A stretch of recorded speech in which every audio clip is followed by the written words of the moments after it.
आजकल लोगों की बिजी लाइफ ने उन्हें स्ट्रेस्ड रहने पर मजबूर कर दिया है। फ्री माइंड कोई रख ही नहीं सकता। देखिए, सोचना गलत नहीं है, पर ज़रूरत से ज़्यादा सोचना ये तो गलत है। आज मैं आपको ओवर थिंकिंग के बारे में बताना चाहती हूँ। ओवर थिंकिंग ये एक ऐसी कॉमन बीमारी हो गई है जो हर एक घर में किसी न किसी इंसान में कॉमनली पाई जाती है।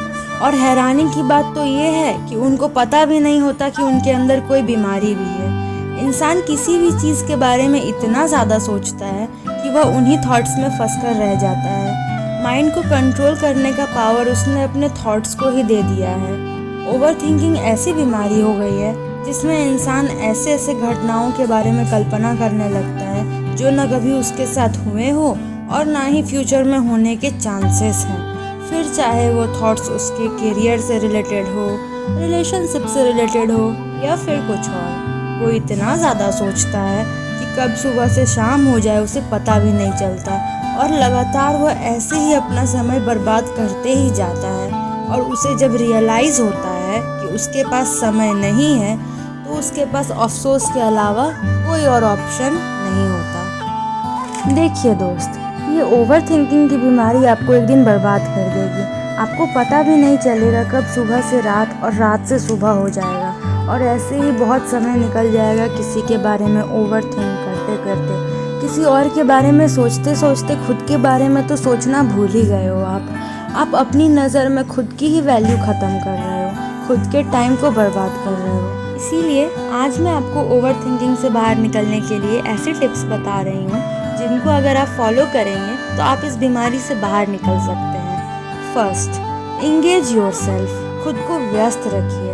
आप खुद को काम में जितना इंगेज रखिएगा उतना ज़्यादा आप ओवर थिंकिंग से बच सकते हैं। आप अपनी हॉबीज़ पर भी काम कर सकते हैं या फिर ऐसे काम जिसको करने से आपको खुशी मिले, अंदर से मोटिवेटेड फील हो, सेटिस्फैक्शन फील हो, वो सब काम कीजिए। हो सकता है कि आप फ्री बैठे हों इसलिए आप ओवर थिंकिंग कर रहे हो, इसलिए खुद को इंगेज रखिए।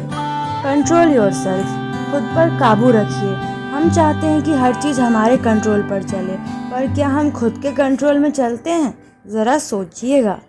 हमने खुद को कंट्रोल करना आज तक नहीं जाना। खुद के माइंड के कंट्रोलिंग पावर बढ़ाने के लिए हमें मेडिटेशन, प्रॉपर डाइट, एक्सरसाइजेस करना चाहिए। आप आज के काम को कल पर टालना बंद कीजिए। खुद के लिए स्ट्रिक्ट बनिए। कंफर्ट जोन से खुद को बाहर निकालिए। Build your target and set your goals. Third, accept every situation. Problems तो सबकी लाइफ में है, पर सिर्फ प्रॉब्लम्स पर फोकस करने से आप सिर्फ परेशान होंगे। इसलिए फोकस सॉल्यूशन पर कीजिए। लाखों मुश्किलें आएंगी ज़िंदगी के सफ़र में, पर इसका मतलब ये नहीं है कि आप सफ़र ही छोड़ दो, अपना रास्ता ही बदल लो।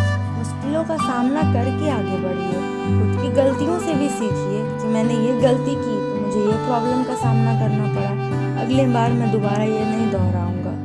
और सबसे इम्पॉर्टेंट, कोई भी सिचुएशन हो, चाहे अच्छा हो या बुरा हो, सबसे पहले उसको एक्सेप्ट करना सीखिए। Fourth, right your own. लिखना बहुत अच्छी आदत है।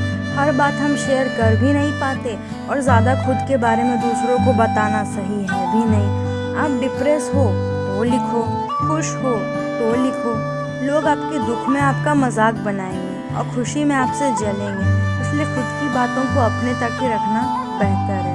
ये आपको अपने गोल्स को भी अचीव करने में बहुत हेल्प करेगा, इसलिए राइट योर ओन।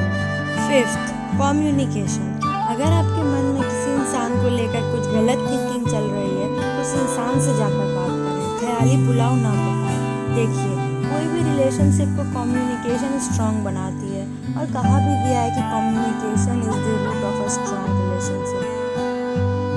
तो ये कुछ टिप्स आप रेगुलर फॉलो करें, आप ओवर थिंकिंग से बाहर निकल सकते हैं। आई होप ये वीडियो आपके कुछ काम आई होगी। मेहनत करिए और अपने सारे गोल्स अचीव कीजिए। Thank you.